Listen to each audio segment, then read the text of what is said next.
नमस्कार दोस्तों, बुद्ध विचार यूट्यूब चैनल में आपका स्वागत है। आज हम सीखेंगे, क्या हमारी किस्मत पहले से लिखी होती है? यह केवल एक सवाल नहीं, बल्कि हर मानव के भीतर चलता एक मौन संघर्ष है। जब मेहनत रंग नहीं लाती, जब योग्य होने पर भी अवसर दूर खड़े रहते हैं, जब हम किसी और को भाग्यशाली कहकर अपने भाग्य को कोसते हैं। आरव एक निर्धन किसान का पुत्र जो जीवन से प्रश्न करता है, और विक्रांत एक अमीर जमींदार का बेटा जो अपनी किस्मत पर घमंड करता है।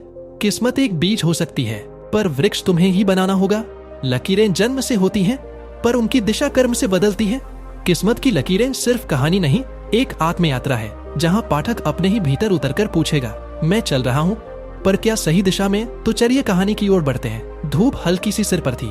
गांव के छोटे से स्कूल के पीछे बबूल के पेड़ की छांव में बैठा था आरव, हाथ में पुरानी डायरी और आंखों में एक सवाल, क्या मेरी किस्मत पहले से तय है? आरव एक सामान्य किसान का बेटा था, मेहनती, समझदार, लेकिन जीवन से थोड़ा खिन्न। उसका सपना था शहर जाकर बड़ा आदमी बनने का, पर हर बार किस्मत जैसे उसका रास्ता रोक देती। एक दिन गांव में एक साधु आए। उनकी लंबी जटाएं, शांत नेत्र और कंधे पर टंगा कमंडल बहुत आकर्षक था। गांव वाले उन्हें महात्मा ऋष्यशृंग कहकर पुकारते थे। उन्होंने गांव में एक कथा रखी, कर्म और किस्मत का संवाद। आरव पहली पंक्ति में बैठा पूरी श्रद्धा से सुन रहा था। साधु ने कथा आरंभ की। बहुत समय पहले की बात है। 3 आत्माएं ब्रह्मलोक में ब्रह्मा जी के सामने खड़ी थीं। पहली आत्मा ने कहा, हे सृष्टिकर्ता, मुझे राजा बनाना, मुझे वैभव चाहिए। दूसरी आत्मा बोली, मुझे सन्यास चाहिए, मैं त्याग करना चाहती हूँ। और तीसरी आत्मा बोली, मुझे कुछ नहीं चाहिए, बस जो भी जीवन दो उसमें मेरा उद्देश्य स्पष्ट हो। ब्रह्मा जी मुस्कुराए और बोले, जो तुमने मांगा है वही तुम्हारी प्रारब्ध बन जाएगी, पर ध्यान रहे तुम्हारे कर्म ही तय करेंगे कि उस प्रारब्ध तक तुम सुख से पहुंचते हो या पीड़ा से। आरव का अंतर्द्वंद कथा के बाद आरव साधु से मिलने गया। उसने पूछा, गुरुदेव, अगर ब्रह्मा जी ने पहले ही तय कर दिया कि मैं किसान के घर जन्म लूंगा, गरीबी में पला जाऊंगा, तो फिर मेरी मेहनत का क्या मूल्य? साधु मुस्कुराए और बोले, बेटा, प्रारब्ध तुम्हारा बीज है, लेकिन कर्म ही उस बीज को फल देगा। एक ही बीज को 2 किसान बोते हैं, एक समय पर पानी देता है, दूसरा नहीं। फल दोनों को अलग मिलते हैं। किस्मत रास्ता है, मंजिल नहीं। गांव में एक और युवक था, विक्रांत, अमीर जमींदार का बेटा। उसे कभी कुछ करने की जरूरत नहीं पड़ी, पर वह भी भीतर से बेचैन था। वह बार बार कहता, सब पहले से तय है, क्यों मेहनत करें? एक दिन दोनों, आरव और विक्रांत, साधु के पास पहुंचे। साधु बोले, मैं तुम दोनों को एक ही मार्ग दिखाऊंगा, पर जो उस मार्ग पर चलेगा वही समझेगा कि किस्मत क्या है। साधु ने दोनों को एक पुराना नक्शा दिया जिस पर एक पर्वत दर्शाया गया था, भाग्यगिरी। उन्होंने कहा, इस पर्वत की चोटी पर तुम्हें अपने जीवन का उत्तर मिलेगा, पर ध्यान रहे रास्ते में तुम्हारी किस्मत बार बार तुम्हें परखने आएगी। आरव ने दृढ़ निश्चय से नक्शा थामा। विक्रांत हंसा, मैं तो घोड़े पर जाऊंगा आराम से, लेकिन किस्मत की राह पर घोड़ा भी लड़खड़ाता है और पांव भी। सूरज अपनी पहली किरणें धरती पर बिखेर रहा था। आरव अपने पुराने झोले में कुछ सत्तू, पानी की छोटी मटकी और वह पुराना नक्शा लेकर चल पड़ा। विक्रांत घोड़े पर सवार, रेशमी वस्त्रों में, पीछे सेवकों के साथ निकला, जैसे किसी उत्सव पर जा रहा हो। रास्ता दोहरा था, एक सीधा और एक कठिन। सीधा रास्ता सुंदर और सपाट था, लेकिन उसमें एक चेतावनी लिखी थी, यह मार्ग तेज है परंतु भ्रमपूर्ण। जबकि कठिन रास्ता पहाड़ी, उबड़ खाबड़ और कांटों से भरा था। उस पर लिखा था, यह मार्ग धीमा है पर सत्य तक पहुंचाता है। विक्रांत ने सीधा मार्ग चुना, आरव ने कठिन। कहानी की परतें खुलती हैं। प्रथम परीक्षा, भ्रम का जंगल। आरव जब कठिन मार्ग से चला तो उसे एक घना जंगल मिला जिसे मायावन कहा जाता था। वहां आवाजें गूंजती थीं, तू क्यों मेहनत कर रहा है? सब किस्मत का खेल है, लौट जा। तेरे जैसे हजारों कोशिश करते हैं, कोई नहीं बदल पाया भाग्य। पर आरव रुका नहीं। उसने आंखें बंद की और साधु के शब्दों को दोहराया, कर्म वह मंत्र है जो माया को काट देता है। जंगल से निकलने पर वह थका, भूखा था। तभी एक वृद्ध मिला, लकड़ी बीनता हुआ। उसने कहा, बेटा, तू जंगल पार कर गया, अब तू माया के बाहर है, अब तुझे अपने भीतर उतरना होगा। इसी समय विक्रांत का मार्ग। विक्रांत आराम से चल रहा था, फूलों से सजे रास्ते, सेवकों के हाथों में शरबत और सजे हुए तंबू। पर 2 दिन बाद रास्ता गोल गोल घूमने लगा। हर मोड़ वही दिखता था, वही पेड़, वही पत्थर। उसने सेवकों से कहा, क्यों कुछ नहीं बदल रहा? एक बूढ़ी स्त्री प्रकट हुई, बेटा, तू भाग्य को अपना रथ समझ बैठा है, लेकिन तू भ्रम में घूम रहा है। यह रास्ता कभी भी चोटी तक नहीं जाता, ये वो किस्मत है जिसे तू समझा ही नहीं। विक्रांत ने क्रोध में कहा, तो फिर मैं अब किस रास्ते जाऊं? बूढ़ी स्त्री बोली। जहां से आरव गया है वही सत्य की राह है। दूसरी परीक्षा, आत्मदर्पण झील। आरव को आगे एक शांत झील मिली। उसका नाम था आत्मदर्पण झील। इस झील में जो भी झांकता उसे अपने कर्मों की सच्ची तस्वीर दिखती। आरव झील के सामने बैठा। पानी में उसने देखा बचपन में माँ की मेहनत, पिता की टूटी खाट, स्वयं की असफलताएं और कुछ झूठ, कुछ पाप। वो कांप गया। तभी झील की आवाज आई, जो अपनी सच्चाई से डरता है वो चोटी नहीं चढ़ सकता। तुझमें साहस है तू स्वीकार कर। आरव ने झील को प्रणाम किया और बोला, मैं अपने पाप भी लेकर चलूंगा और उन्हें सुधार कर ही चोटी पर पहुंचूंगा। झील का जल हल्का सा चमका। एक कमल की पंखुड़ी आरव के चरणों में आ गिरी। यह उसकी अगली यात्रा का संकेत था। इधर विक्रांत का मोह भंग। विक्रांत अब अकेला था। सेवक भाग चुके थे। घोड़ा थककर गिर पड़ा। उसने झील की ओर कदम बढ़ाया, लेकिन जब उसने झील में झांका उसे दिखा अपने नौकरों को डांटना, माँ बाप से घमंड से बात करना, दूसरों के लिए तिरस्कार। वह घबरा गया, पीछे हट गया। ये सब झूठ है। झील ने कोई उत्तर नहीं दिया, बस धुंध छा गई। आरव अंतिम पर्वतीय सीढ़ियां चढ़ रहा था।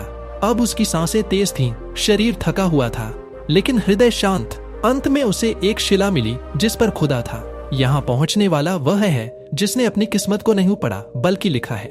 आरती बूंदी। उसे भीतर से उत्तर मिला, किस्मत की लकीरें हथेली पर होती हैं, लेकिन उन्हें पढ़ने के बजाय जो उन्हें गढ़ता है वही भाग्य को जीतता है। विक्रांत अब चोटी के नीचे बैठा है, ठंड से कांपता हुआ, और पहली बार सोच रहा है शायद किस्मत से ज्यादा जरूरी था खुद से जूझना। विक्रांत चोटी के नीचे पड़ा था, भूखा, थका और ठंड से कांपता हुआ। जीवन में पहली बार उसने अपने भीतर झांका। क्या सब कुछ मेरे लिए ही आसान होना चाहिए था? क्या मैंने कभी किसी को समझा? रात के अंधेरे में एक साधारण सी लौ उसके सामने प्रकट हुई। वही साधु ऋष्यशृंग थे। उन्होंने धीरे से पूछा, अब भी किस्मत को दोष दोगे? विक्रांत की आंखों से आंसू बह निकले। मैंने तो कभी चलना सीखा ही नहीं, बस चढ़ते गया, बिना देखे कि मैं किस ओर जा रहा हूँ। साधु बोले, अब तू तैयार है?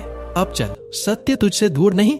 भाग्यगिरी की चोटी पर एक रहस्यमयी द्वार था। जैसे ही आरव ने वहां कदम रखा, समय रुक गया। सामने ब्रह्मा प्रकट हुए, 4 मुख, शांत नेत्र और हाथों में वेद। ब्रह्मा बोले, बेटा तू यहाँ कैसे पहुंचा? तू तो वह नहीं था जिसे राजा बनना था। आरव ने झुककर प्रणाम किया, मैं वह नहीं जो किस्मत में लिखा था, मैं वह हूँ जिसे मैंने स्वयं गढ़ा है। आपने तो प्रारब्ध तय किया था, पर मैंने बीच में प्रश्न पूछे और उत्तर खोजे। ब्रह्मा मुस्कुराए, तो तू जान गया कि प्रारब्ध प्रारंभ है पर पूर्ण विराम नहीं। विक्रांत की वापसी, परिवर्तन की शुरुआत। विक्रांत अब पैदल चल रहा था। हर कांटा उसे उसकी पुरानी घमंड भरी बातें याद दिलाता। हर पत्थर उसे दिखाता कि जीवन रेशमी नहीं, मिट्टी से बना होता है। तीसरे दिन वह भी उस शिला के पास पहुंचा जहां लिखा था, यहाँ पहुंचने वाला वह है जिसने अपनी किस्मत को नहीं पढ़ा बल्कि लिखा है। विक्रांत ने सिर झुका दिया। वह अब एक नया इंसान था। आरव ने ब्रह्मा जी से पूछा, क्या सभी की किस्मत पहले से तय होती है? ब्रह्मा ने मुस्कुराकर कहा, मैं बीज देता हूँ, पर फल तुम्हारे कर्म तय करते हैं। प्रारब्ध वह पुस्तक है जिसमें पहला अध्याय मैंने लिखा है, बाकी के अध्याय तुम्हें ही भरने हैं, सोच से, संघर्ष से, संकल्प से। फिर उन्होंने आरव को एक अग्नि की लौ दी, इस अग्नि को गांव में ले जा। यह लौ हर उस हृदय को प्रकाशित करेगी जो कर्म को समझेगा और किस्मत को गढ़ेगा। कई दिनों बाद आरव और विक्रांत गांव लौटे। लोग चकित थे। आरव के चेहरे पर शांति थी और विक्रांत के चेहरे पर विनम्रता। आरव ने गांव के चौपाल में वह लौ रखी और सैंत सबको एक ही बात कही, हम सभी की हथेलियों पर लकीरें हैं, पर जिनकी आंखों में उद्देश्य और हृदय में साहस है वे उन लकीरों से ऊपर उठकर नया भविष्य गढ़ सकते हैं। साधु ऋष्यशृंग एक पत्थर पर बैठकर मुस्कुरा रहे थे। बगल में ब्रह्मा की वही पुस्तक खुली थी। अब उसमें एक नया अध्याय जुड़ चुका था। आरव, जिसने अपनी किस्मत स्वयं लिखी। चोटी पर रात भर विक्रांत अकेला बैठा रहा। ठंडी हवा उसके भीतर की गर्मी को शांत कर रही थी। आंखों में थकान थी पर मन में हलचल। तभी उसकी दृष्टि उस पत्थर पर पड़ी जहां खुदा था। किस्मत वह रेखा है जो चलने की दिशा मांगती है। उसने हाथ फैलाकर आकाश की ओर देखा और कहा, अब समझ में आया, किस्मत लिखी जाती है लेकिन उसे चलाना, दिशा देना, वो तो मुझे ही करना होता है। आरव ब्रह्मा से मिल चुका था। अब ब्रह्मा विक्रांत के सामने प्रकट हुए। विक्रांत झुका, पर अब उसकी गर्दन में वह घमंड नहीं था। ब्रह्मा बोले, तू आया तो था आसान रास्ते से, पर पहुंचा कठिनाई से। अब क्या जाना तूने? विक्रांत बोला, मैंने सोचा था कि भाग्य ही सब कुछ है, जो मिलेगा वह अपने आप मिलेगा, पर अब जाना कि वो मिलना दिशा मांगता है। अगर मैं विपरीत दिशा में चलूं तो किस्मत भी व्यर्थ हो जाती है। मैंने सोचा था मैं ऊंचाई पर जन्मा हूं, लेकिन अब जाना की ऊंचाई चढ़नी पड़ती है। भीतर से ब्रह्मा मुस्कुराए। उन्होंने विक्रांत को एक दर्पण दिया, दिशा दर्पण। यह दर्पण तुझे याद दिलाएगा कि दिशा तुझ में है। यदि कभी तू फिर से यह सोचने लगे कि भाग्य तुझे चलाएगा, तो इसमें झांक लेना, तुझे अपना उत्तर मिल जाएगा। गांव लौटते समय विक्रांत चुपचाप चल रहा था। उसके हाथ में कोई सेवक का छाता नहीं था, न कोई घोड़ा, न शोर। उसके चेहरे पर हल्की मुस्कान थी, भीतर की। गांव में लोग उसे देखकर अचंभित थे। एक बालक ने पूछा, विक्रांत भैया, आप तो राजा जैसे थे, अब ऐसे क्यों दिखते हो? विक्रांत झुककर बोला, पहले मैं राजा बना था बिना लड़े हुए, अब मैं सेवक बनकर जीना सीख रहा हूँ। क्योंकि जब तक हम अपनी दिशा नहीं जानते, तब तक हमारी किस्मत भी थकी हारी रहती है। आरव खेतों में हल चला रहा था। विक्रांत उसके पास आया। दोनों की नजरें मिली। अब कोई बड़ा छोटा नहीं था। दोनों यात्राएं पूरी कर चुके थे, अपने अपने भीतर। आरव ने पूछा, तो अब क्या मानता है? विक्रांत बोला, अब मानता हूं कि किस्मत एक पगडंडी हो सकती है, लेकिन रथ वही बढ़ाता है जिसने दिशा ठानी हो। बिना दिशा के किस्मत भी सिर्फ एक लकीर बनकर रह जाती है, मुरझाई हुई। अंतिम संदेश। चौपाल पर ज्ञानवाणी। गांव के बीच आरव और विक्रांत ने एक दीप प्रज्वलित किया। चारों ओर ग्रामीण इकट्ठे हुए।